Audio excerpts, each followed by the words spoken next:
Habari. Waziri Mkuu wa Jamhuri ya Muungano wa Tanzania Majaliwa ametangaza rasmi kustaafu kugombea tena ubunge wa jimbo la Ruangwa mkoani Lindi. Jimbo lililongoza kwa takriban miaka 15 mfululizo tangu mwaka 2010.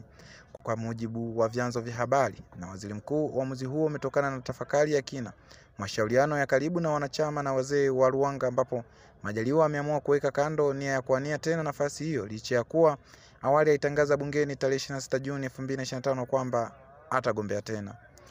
Ninatambua wakati mwingi nimekuwa nje ya jimbo nikilitumikia taifa, lakini wana Ruangwa wanaendelea kuniunga mkono.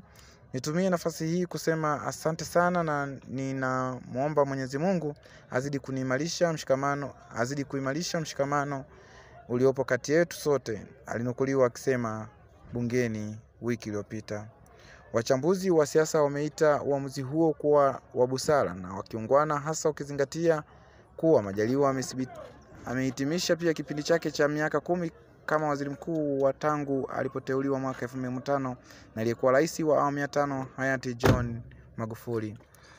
Habari hii inakuja wakati CCM ikiwa kwenye hatua za mwisho za uchukuaji wa fomu na urejeshaji wa fomu za kugombea nafasi za udiwani, ubunge na uwakilishi kuelekea uchaguzi mkuu wa Oktoba 2025. Tunawatakia kila heri wana Ruangwa katika kumpokea mrithi mpya wa Majaliwa ambaye kwa miaka mingi amekuwa nguzo ya maendeleo katika eneo hilo.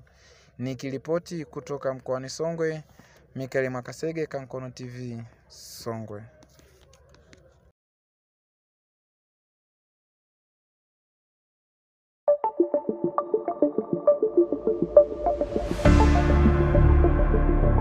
Rafael Kayuni, mmoja